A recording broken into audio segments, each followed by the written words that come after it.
Yeah. Does it make any sense that a 7080 sun catcher would be more expensive than an 8102 to 102? That seems backwards to me. Well, let's talk about it after the program. Because we're live now.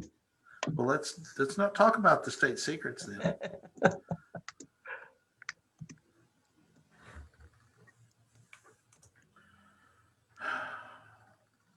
Because if people heard about Project Jupiter and Project Venus,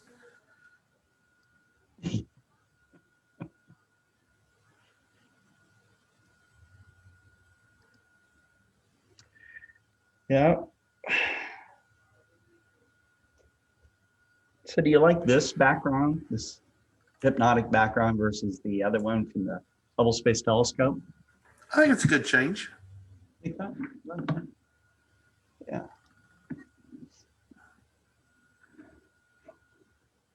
And right about now, have a big monster jump out. Right. You know, with videos where there's a little puppy dog, you know, and you're all calm and happy, and then this gigantic monster goes, ah, it scares you to death. There was like videos and stuff I remember where you'd be watching this thing and then something would jump out and scare you. Yep, it It's like gets on YouTube for a while. Mm-hmm. Crazy.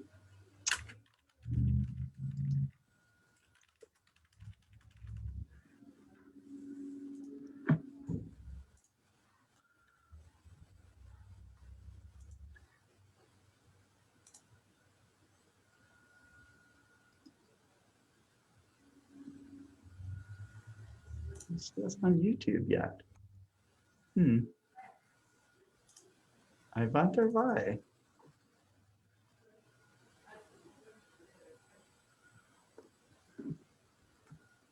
Sometimes the other things kind of lag a little bit.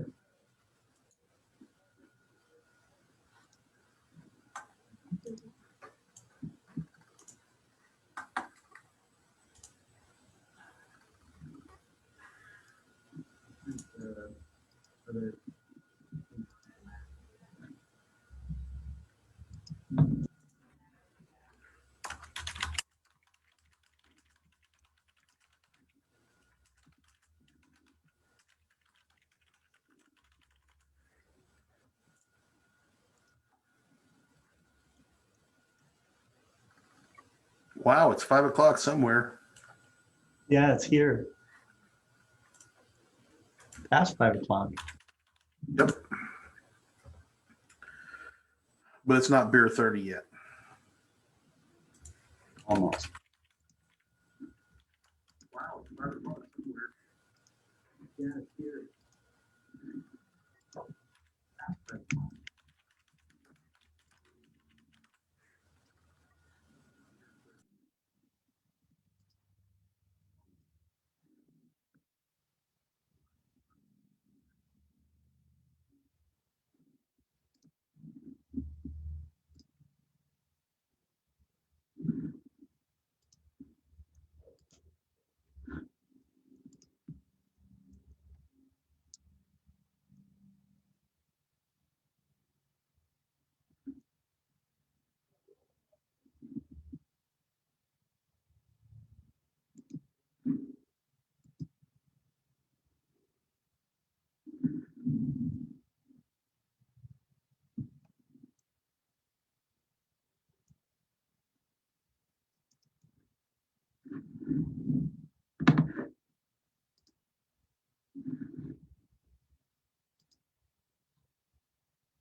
This is cool.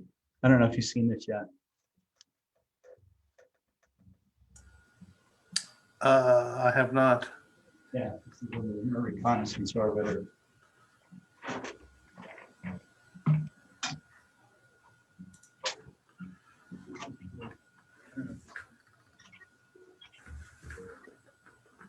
You know what? Perseverance missed its landing spot by like 14 feet or something like that.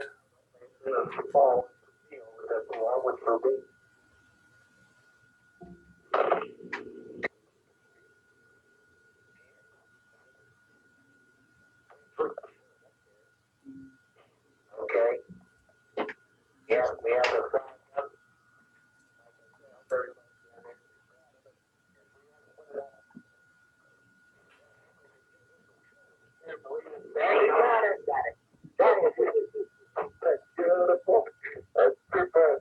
well done, troops.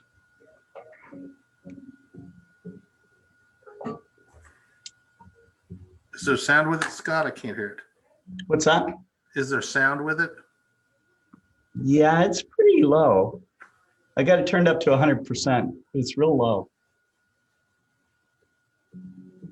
Did you see that Hubble has just gone into sleep mode? I did not. I did not. We'll have to investigate that.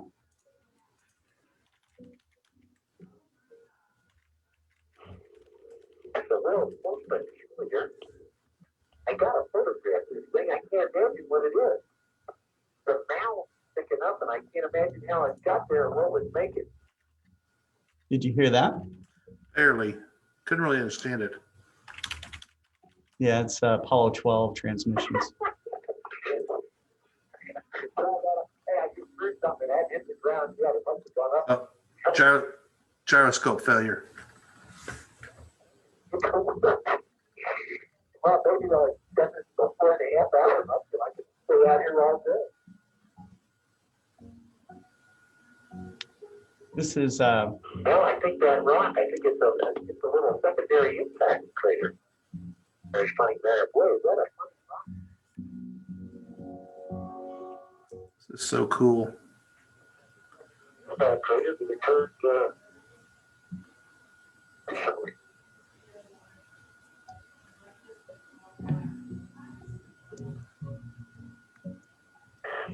We're looking down at this crater now, and it looks rather old. Looks like there's some big boulders that are resting inside the rim, on the rim, like we see on a large crater that's put into the west by another 1,000 feet. There's a lot of people that say we never went to the moon. This is the Lunar Reconnaissance Orbiter photographing the landing site, and A deep fake. Just like flat Earth. It's a deep fake. is that what it is? Yeah, it's deep fake. Don't think so.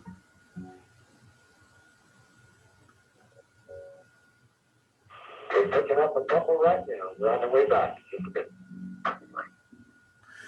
So the Hubble Space Telescope, one of the gyros is shut down, which gives them only 2 that are working. It can work with only 1, but it limits the amount of sky the telescope can view. Core tube depth right now. Copy your record of core tube depth, and you probably got the record for swinging pieces of alpha across the lunar landscape.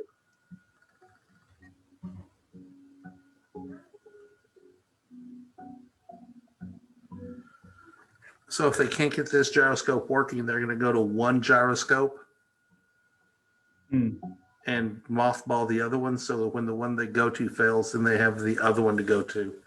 Buys extra observing time. On my mark, roll it. Mark. It starts down. Hit, hit, hit, hit. Now it's just rolling.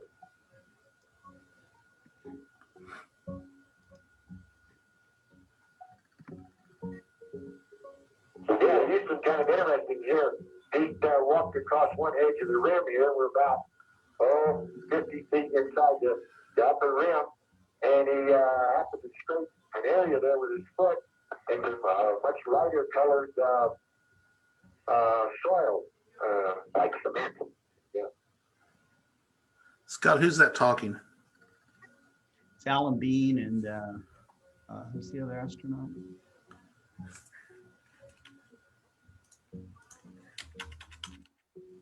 I forget. One of them's Alan Bean.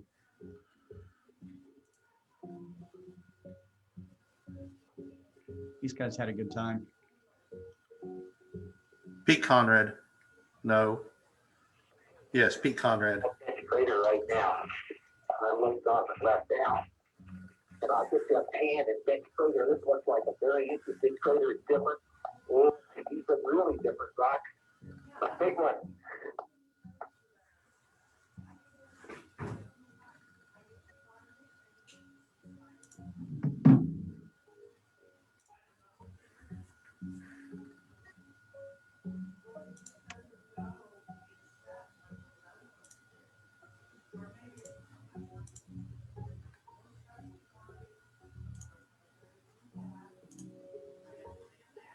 Now this one is fresh enough so that you can see, like you say, some of the rays. It's relatively fresh stuff here. You ain't better believe it.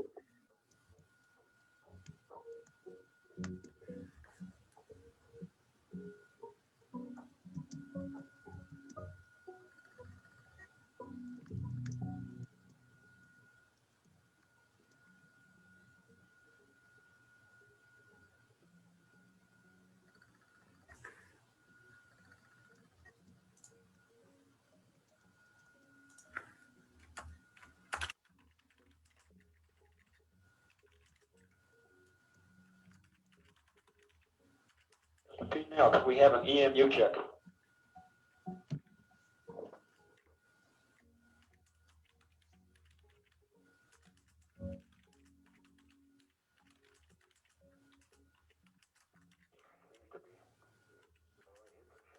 Yeah, well, I shoved it in on, I used all my weight used it and shoved it in about. Now, I'll just count on it while I'll see what we can do. Good, well done. Have you got the panorama? Oh, but good. Now he's using my camera. His camera's had it.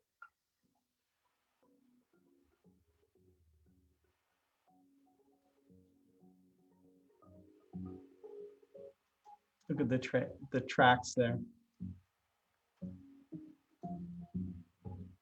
I wonder how long those tracks will last.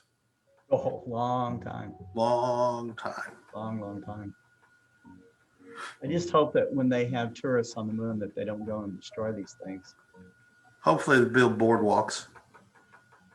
Hey, we got a nice round surveyor here. Using even the tanks, which were great dividers, not so brown, but and the glass is still on the top. Not a bit of it is fractured. Yeah, maybe. Okay, 2 more tubes on that TV camera and that baby's on.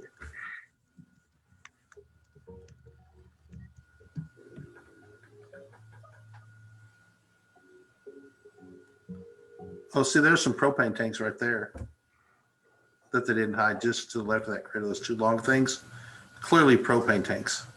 The recent crater took it down to bedrock. I guess more recently, this one came in here and really banged it out.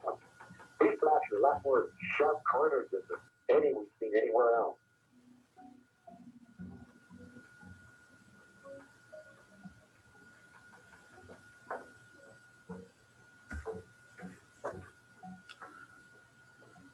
So, put a ladder right here. One, let's go. Let's go.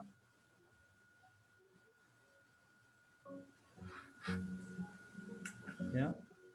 That's the lander and their little exploration field around there. That's pretty cool. Yeah.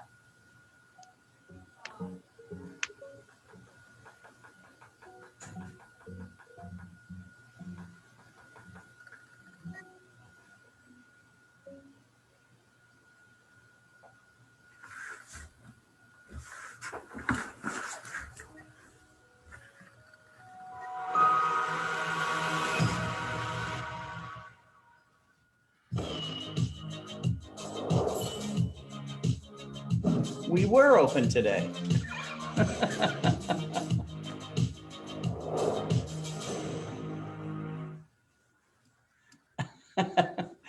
we were open. The showroom was open, and we'll, if you're here, because we're still here in the office, Kent and I will let you come. Bang on the door. Yeah, just bang on the door. We're right here. So So we wanted to apologize. Of course, normally we're on every day at 4 o'clock, 4 p.m. We had a pretty busy Monday. Kent and I were, following up on all kinds of stuff, including the April 10th, I believe, is it is April 10th, the Northeast Astronomy Forum virtual event. And so we're shooting videos for that, trying to get all prepared for that. So we were in the studio working on that. We were following up on also getting things ready for the tomorrow night's Global Star Party.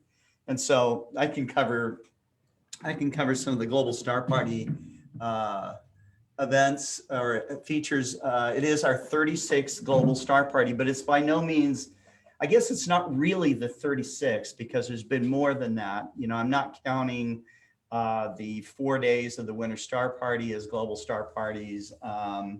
There have been other events that were Global Star Party-ish, okay, that we did at night with astronomers, but as far as what we were calling Global Star Party, this is the 36th one coming up. And I think that might be less than a whole calendar year. So I need to go back and look when we did the very first one. We may be one of the guys leading the pack, though, as far as doing global virtual events. And so I think that's probably true at this point. But it's been a lot of fun. The 36th event will still have, as we do every event, we have David Levy, who's he's given so many wonderful poetic verses and so much insight, and he just kind of, he doesn't have to really prepare for this. He knows, the feel of the Star Party. He knows of the, he always seems to find the right prose and stuff because he always likes to do some poetry. He's inspired other people on our programs to do poetry as well, so that's cool. I'd like to hear more, of course, because I just like that stuff. But then we will transition over to David Eicher. David J. Eicher is getting close to the end of his 17-part series that he did. The last segment that he did was kind of a biography on himself, an autobiography, where he told us how he got started in the whole Astronomy magazine, situation as being editor-in-chief, where he is today. But, with his first magazine when he was quite young, Deep Sky, and, and just, he was born to do what he does. So it's totally cool.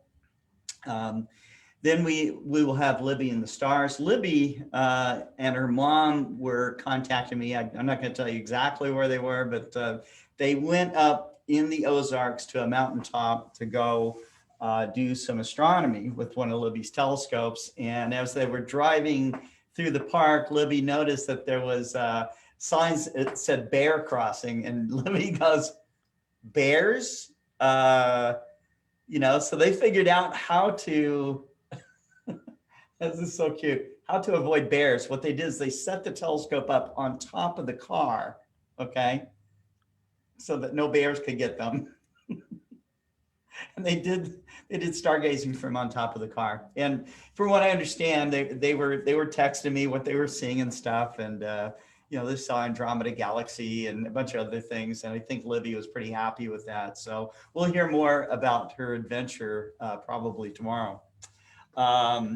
We have John Goss from the Astronomical League reading door prize answers and questions for the next door prizes. And then we are going to be joined by a couple of new people, although they've been on former programs, but you don't see them very often. One of them is Dr. Daniel Barth. He is huge into educational outreach and works with schools all over Arkansas through the University of Arkansas. So he's also written books, and and he's incredibly enthusiastic and very knowledgeable. His talk is going to be how, we all know that the moon and sun affect tides on Earth, I think it raises solid Earth when the moon and sun are together. It raises solid Earth up 1 foot higher than it would be otherwise. And over open ocean, it raises the sea 3 feet higher, just the tug of it. Okay. But this tug and the wave of the tides and the because it has its own gravity too. Okay. It is actually affecting the orbits of our moon, of course, but there is a whole kind of orbital dance between Deimos and Phobos as it goes around Mars. And so it's going to be very interesting, very fascinating, new stuff. I think that you'll be interested in as well. Then over the weekend, Douglas Struble, you might see him posting stuff on Instagram and in social media. He loves planetary nebula, and he sent me this mind-blowing image of the Crab Nebula. It was a 31.1 hour exposure on the Crab, and it's just beautiful. But he's going to go through, he's going to show his setups, how he does it, and go through some of those iconic images that he's taken. Doug and Chuck Ayub are close friends. They live just, I guess, a few miles away from each other. So two amazing photographers, both using Explore Scientific refractors. So it's very cool. And then we will, we have other astronomers visiting us. I think Cameron Gillis will be with us. James, the astrophotographer, will be with us. Molly Wakeling will join us. So that's going to be very cool. It should be a great star party. Starts at 7 p.m. Central tomorrow. So, you're going to want to tune in for that. And then on Friday, starting at 6 p.m., we have the Astronomical League Live 4 event. It's their 4th live event, and we are the proud broadcasters for them. So you'll want to tune into that particular thing. But Kent, we were supposed to announce the possibility of auctions on the Explore Scientific site for some of the products that we have, which would be like maybe some certified pre-owned products, some other products that we're working on right now that would be available. These are not brand new. They're going to be nicked or dinged, or they may be something that we've closed out before. But we're going through our inventory, and we're finding some little treasures here and there. And so we're going to make those available. The plan is to make it available as an auction. We're working on the back end right now. And so we'll make it official once we see everything work. But I wanted to give you some insight on that. What else is coming up, Ken?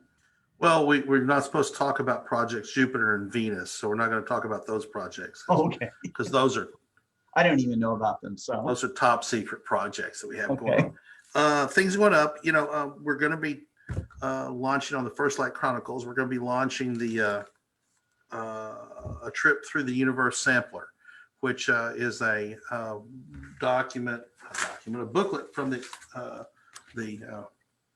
Astronomical League. Okay. That's a very good, real basic starting out with the Greek alphabet symbols. And it just goes through a really beginner guide to using, as it says, a journey through the universe for the beginner. And we're going to start going through that a little bit to raise some awareness. It's available for, I think, $10 on the website for the Astronomical League.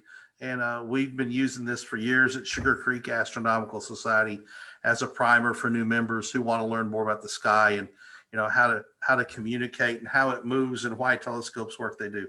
It's just a really good foundational piece, and I recommend it to anybody. and it's really inexpensive.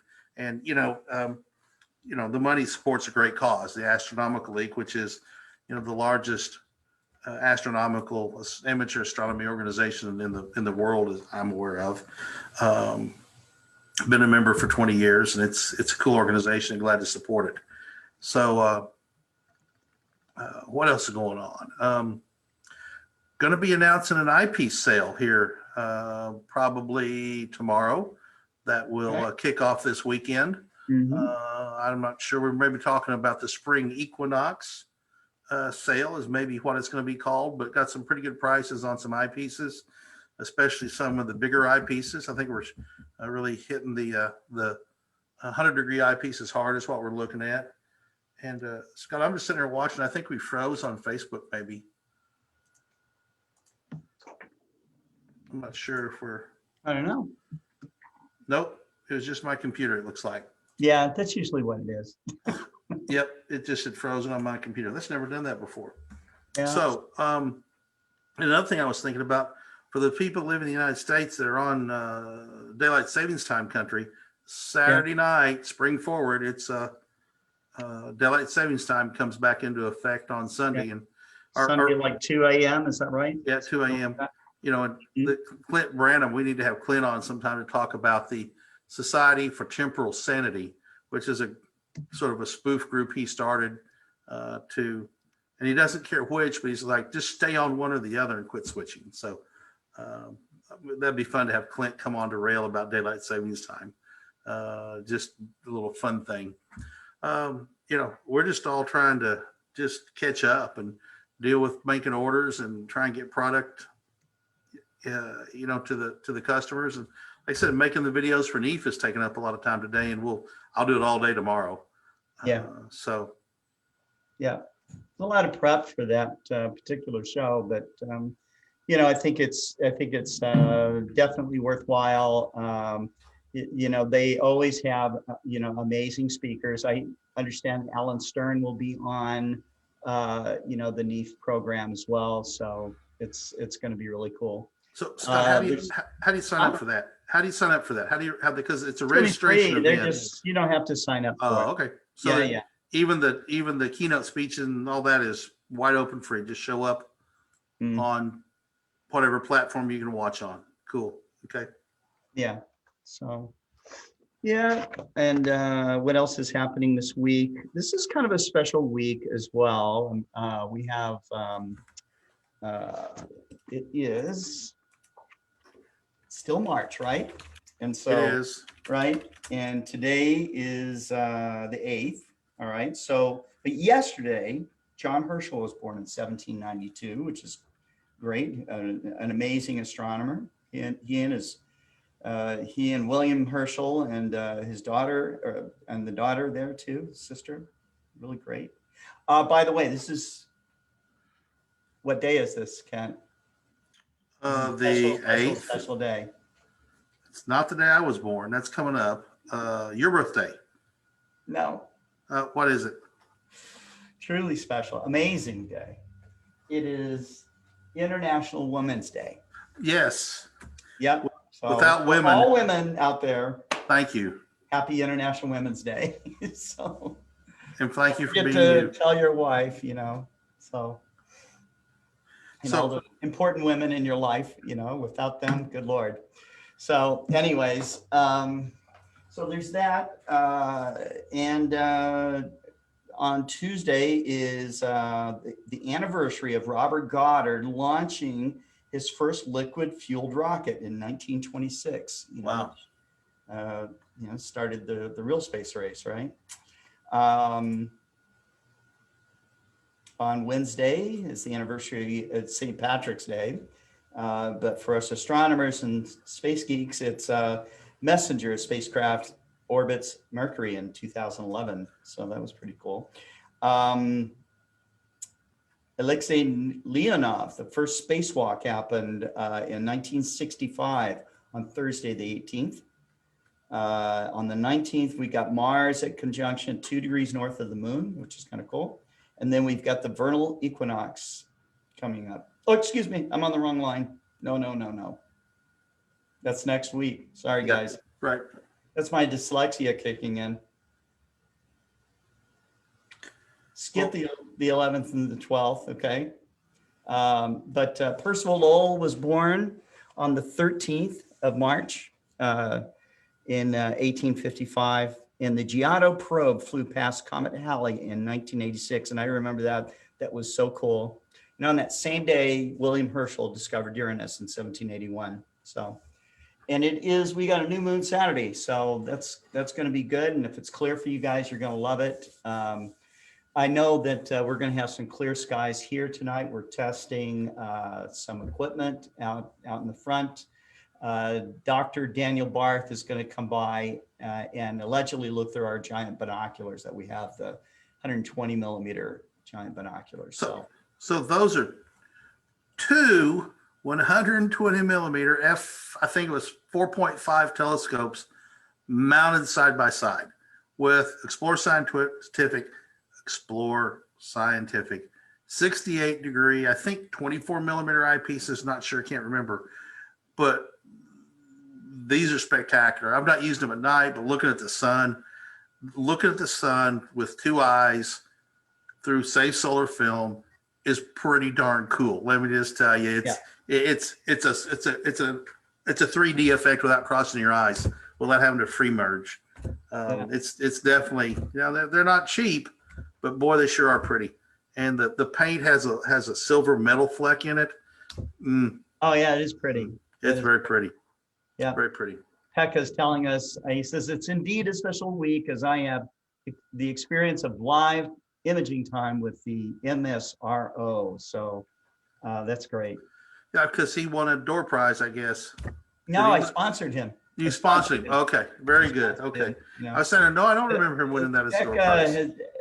He was lamenting that he only had 6 days of observing time, all of 2020, I guess. So apparently Stockholm is a particularly cloudy location.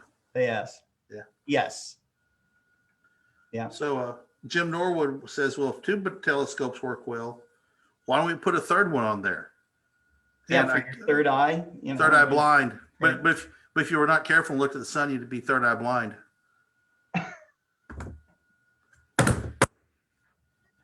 Yes. Sorry about that. Yeah. Dad joke. Sorry. Yeah. Well, I think that's all we have to cover for today. We will get rolling with Kent on the Universe Sampler, and because we think it's a great program for anybody to get involved with. This is from, that program is from the Astronomical League. It's kind of the starter to getting involved in all their observing programs, of which, how many they have, like, is that, they have like several dozen. Oh, there's more than that. There's a bunch. I mean, if you want to do the Messiers with binoculars, you can. If you want to do, constellations, naked eye. I mean, you want to do lunar craters, Herschel's, all the deep sky. Yeah, I mean, there's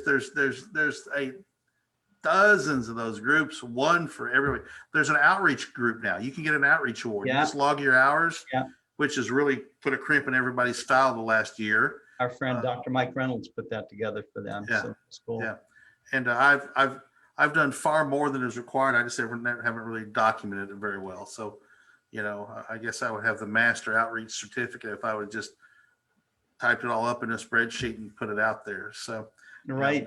But there's something for everyone there for sure. Right. Yep. So anyways, we'll go through that, and then maybe what we do is go through some of their other observing programs, because they have so many. So anyhow, we will see you tomorrow. We'll see you at 4 p.m. Central, and then we'll see you at 7 p.m. Central with Global Star Party. And so until that time, you guys keep looking up. Hey, Scott, why don't you talk about, they can participate in the Global Star Party, the after party. Of course they can. Of course they can. And if you don't know that, what we do is we put out the link for participating. In fact, if you want to right now, Kent, you can give them the link. Sure. I'll dig that up. Let's see. I'll email it to you. I'll just do that email. But go ahead and talk about how that works, Yeah. Scott. Okay, so what you do is you have to have the Zoom platform on your computer. It could be on your phone or on your tablet or on your desktop, but the better your connection, the better your, setup, not having a shaky camera and stuff like that always helps, because people, you shake with your hand and the world shakes with you, right? So you want to have a nice steady setup. You'd like to have decent lighting, decent audio so people can hear you. Um, and so when you log in with this Zoom application, Kent will be there to make sure that you have, that you're all set up and raring to go. Okay. The topic is astronomy. So we're not, we don't go there to talk about politics or anything else. We're talking about astronomy. Okay. And it can be live views through your telescope. It could be, a short presentation. We don't want to kill our audience with a death by PowerPoint, but we want to keep them engaged and focused and loving what you love about the night sky.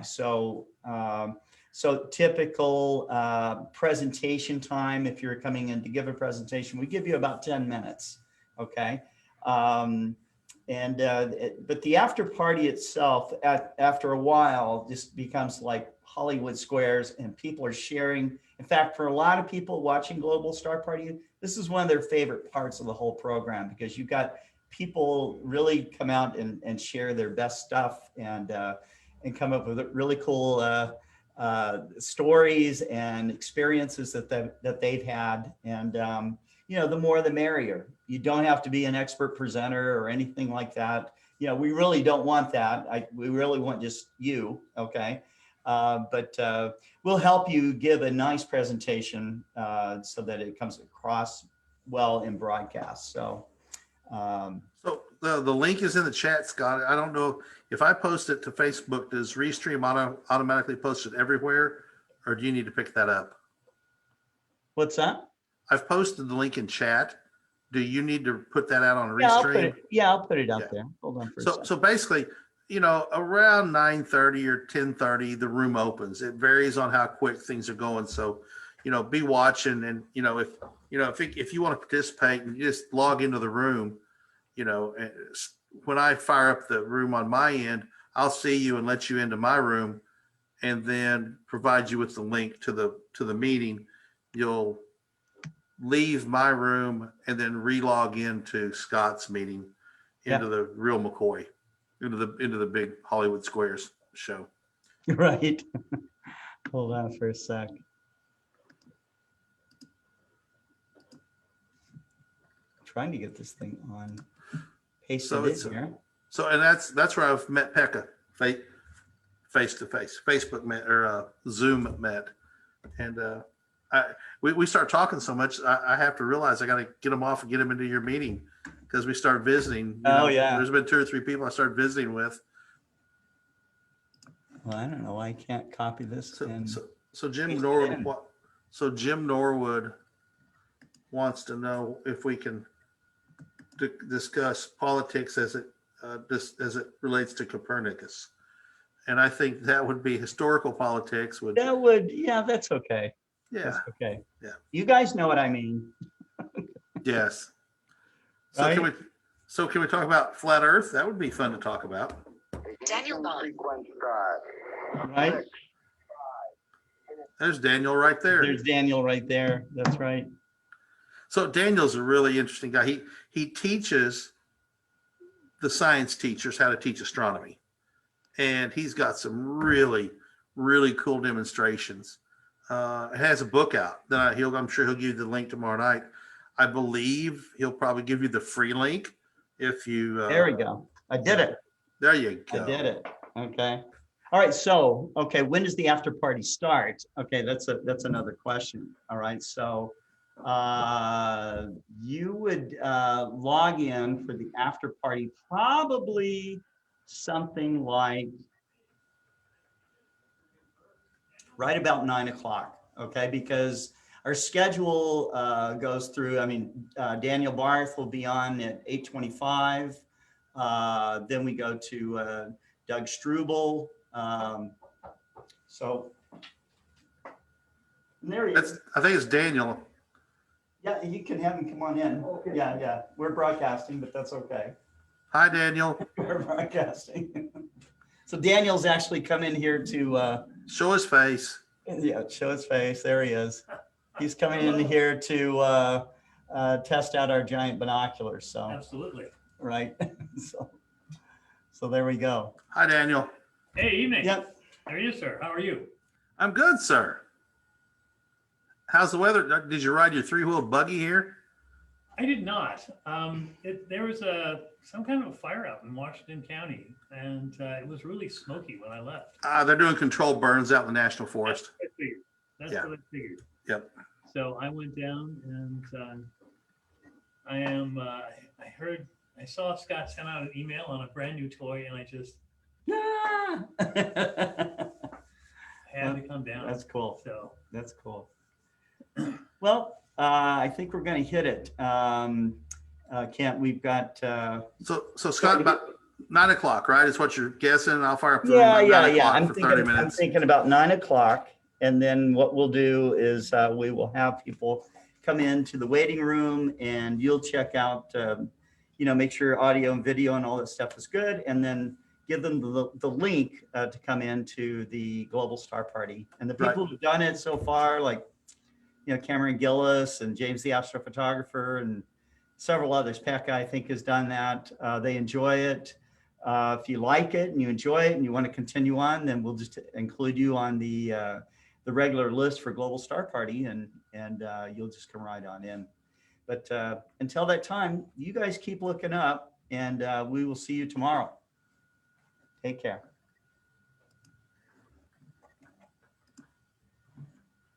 there you go.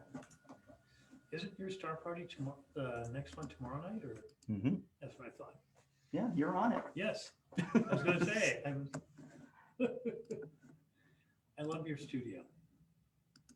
It's lovely. And the great thing that had both my vaccinations going on for 3 weeks. Oh, did you? Yeah, I'm supposed to go maybe on Friday, so. Well, I can't get it. I can't give it. So, and the chancellor has said that the U of A is not an online institution. We're going back to face-to-face, which knock on wood, I'm so happy to hear that. I love the little animation. So cool. Very uptown and very professional. Except for that last part. Good night, everybody.